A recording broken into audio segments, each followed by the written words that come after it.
Bismillahirrahmanirrahim. Assalamualaikum warahmatullahi wabarakatuh. Alhamdulillahirabbil alamin wassalatu wassalamu ala asrafil anbiya'i wal mursalin sayyidina Muhammadin wa ala alihi washabihim ajmain.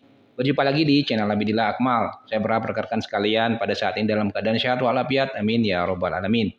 Kali ini saya akan mengajak rekan-rekan untuk membahas linearitas bidang studi pada pendidikan profesi guru dalam jabatan tahun 2023.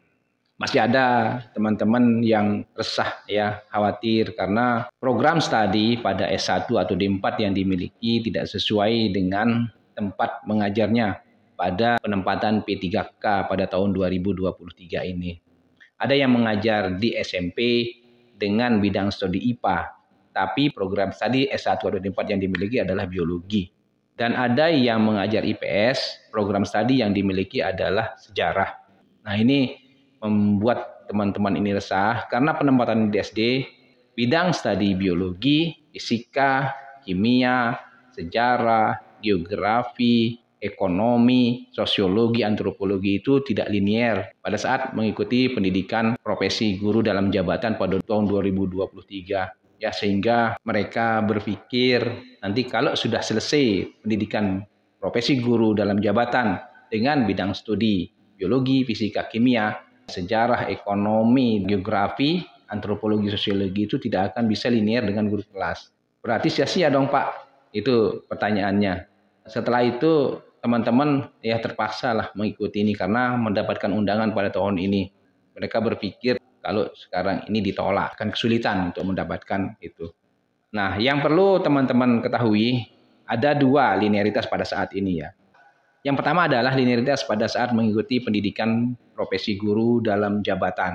Dan yang kedua adalah penataan linearitas setelah mengikuti pendidikan profesi guru. Adalah linearitas bagi guru bersindikat pendidik. Ada beberapa program studi S1 dan 4 yang tidak masuk di linearitas bidang studi guru kelas yang di program pendidikan profesi guru tahun 2023 ini. Jurusan biologi, kimia, fisika, sejarah, ekonomi, geografi, antropologi, dan sosiologi. Sementara pada penataan linearitas guru yang sudah bersindikat pendidik, mata pelajaran tersebut linear dengan guru kelas. Jadi teman-teman tidak perlu resah, silahkan diikuti sesuai dengan ketentuan linearitas di pendidikan profesi guru ini. Nanti kalau sudah memiliki sertifikat pendidik, teman-teman akan linear dengan guru kelas. Mari kita lihat aturan dari masing-masing linearitas tersebut. Pada lampiran 4 Surat Direktorat Pendidikan Profesi Guru yang dikeluarkan pada tanggal 27 Mei tahun 2023 dengan nomor 0869-BB2.JT.00.05-2023. Judulnya adalah Linearitas Bidang Studi PPG dalam Jabatan tahun 2023 berdasarkan ijazah S1 atau D4. Linearitas yang dimaksudkan adalah kesesuaian antara bidang sertifikasi pendidikan profesi guru dalam jabatan tahun 2023 dengan program studi pada ijazah S1 atau D4. Pada huruf A yang disebutkan bahwa guru mata pelajaran umum di TK, SDMI, SMP MTS, SMA MA, SMK MAK, dan SLB untuk guru yang linier dan serumpun. Ini yang pertama di guru TK, ya bidang studi PPG-nya adalah pendidikan guru PAUD, ya jenjangnya di TK, ada kodenya 20. Kemudian program studi S1 dan 4 yang boleh mengikuti PPG dalam jabatan dengan bidang studi PPG pendidikan guru PAUD adalah program studi yang ada di kolom ini. Inilah yang bisa mengikuti PPG dalam jabatan ya untuk mengambil bidang studi PPG pendidikan guru PAUD. Yang pertama adalah pendidikan guru pendidikan anak usia dini, PG PAUD, kemudian pendidikan guru laut dan hafal dan lain-lain ya. Nanti bisa dilihat ya supaya teman-teman pahami program studi apa saja yang bisa masuk mengikuti program PPG pendidikan guru PAUD.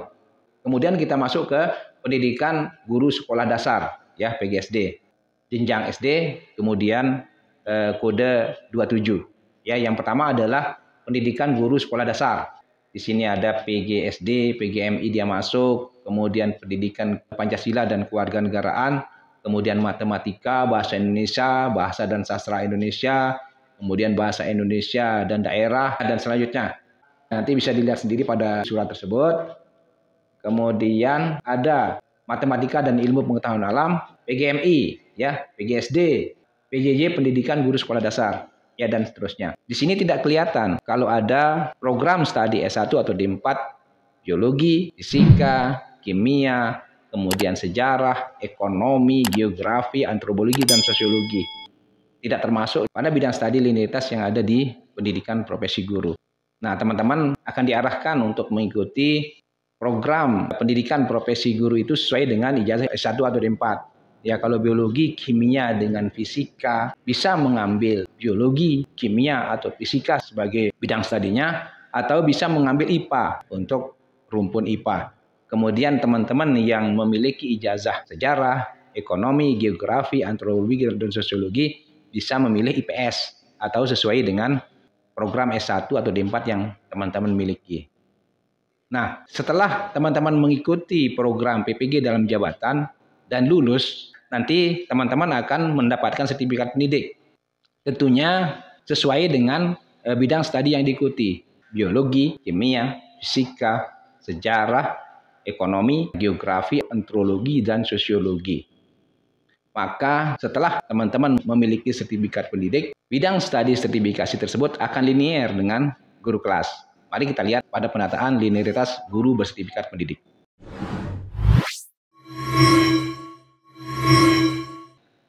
Inilah lampiran 2 dari Peraturan Menteri Pendidikan dan Kebudayaan nomor 16 tahun 2019 ya, tentang perubahan atas Peraturan Menteri Pendidikan dan Kebudayaan nomor 46 tahun 2016 tentang penataan linearitas guru bersertifikat pendidik.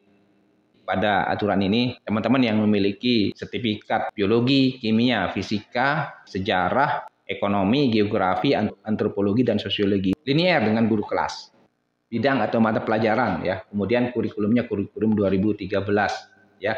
Jenis guru adalah guru kelas. Kodenya 027. Kemudian nama bidang sertifikasi yang boleh mengajar sebagai guru kelas di SD. Yang pertama adalah ya guru kelas SD, umum kelas awal dan akhir. Ya, guru kelas MI. Ya, dengan kode 028. Jadi guru kelas MI boleh mengajar sebagai guru kelas SD. Kemudian ada matematika, kemudian pendidikan kewarganegaraan, ada bahasa Indonesia, ada fisika, kimia, biologi, kemudian ada sejarah, geografi, ekonomi, sosiologi, antropologi. Nah, semua bidang ini boleh mengajar di SD. Ini linear dengan bidang studi sertifikasi SD dan linear dengan rumpunnya. Ya, misalnya fisika, biologi, dan kimia ini linear dengan IPA. Teman-teman guru yang memiliki sertifikat pendidik biologi, kimia, dan fisika ini bisa mengajar di SMP dan bisa juga mengajar di SD. Ya, yang ini linear dengan guru kelas dan linear dengan IPA. Sementara sejarah, kemudian geografi, ekonomi, sosiologi, dan antropologi itu linear dengan IPS dan linear juga dengan guru kelas. Ya, jadi apabila teman-teman memiliki sertifikat pendidik dengan bidang fisika, kimia, biologi, bisa mengajar di SMA SMK juga. Bisa linear di SMA SMK dengan mata pelajaran yang sesuai. Dan bisa mengajar di SMP dengan mata pelajaran IPA. Bisa mengajar di SD dengan bidang guru kelas. Sama juga dengan sejarah, ekonomi, geografi, sosiologi, dan antropologi ini. Bisa mengajar di SMA dengan mata pelajaran sejarah, ekonomi, sosiologi, dan lain-lain itu. Kemudian bisa mengajar di SMP juga dengan bidang studi IPS dan SD dengan bidang studi guru kelas. Jadi ini semua jenjang bisa masuk. Dan ini linear. Sertifikasinya bisa dibayarkan apabila memenuhi syarat mengajar minimal 24 jam. Baik itu tatap muka maupun diberikan tugas tambahan atau tugas tambahan lain. Tentunya dengan ketentuan yang ada. Tapi setidaknya bidang sertifikasi Bapak Ibu sudah sesuai dengan tempat mengajarnya. Nah, jadi dengan informasi ini saya berharap ya rekan-rekan yang mendapat penempatan P3K di SD kemudian tidak bisa menjalankan PPG dengan guru kelas tidak perlu resah. Karena nanti setelah bersertifikat pendidik, bidang studi biologi, kimia, fisika, sejarah, ekonomi, geografi, antropologi, dan sosiologi boleh mengajar di guru kelas.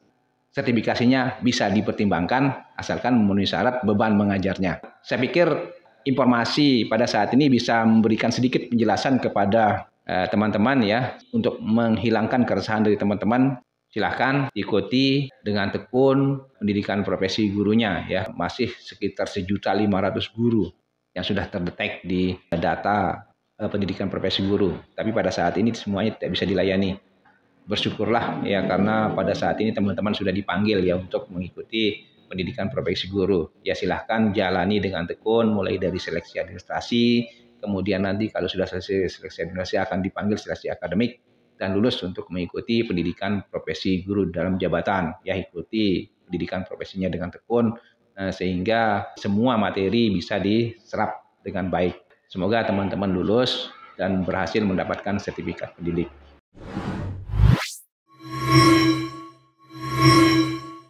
Nah, untuk saat ini hanya ini yang bisa kami sampaikan. Mohon maaf bila ada salah kata. Jangan lupa subscribe, like, dan share video ini ke teman-teman Bapak Ibu. Wabillahi taufiq wal hidayah. Wassalamualaikum warahmatullahi wabarakatuh.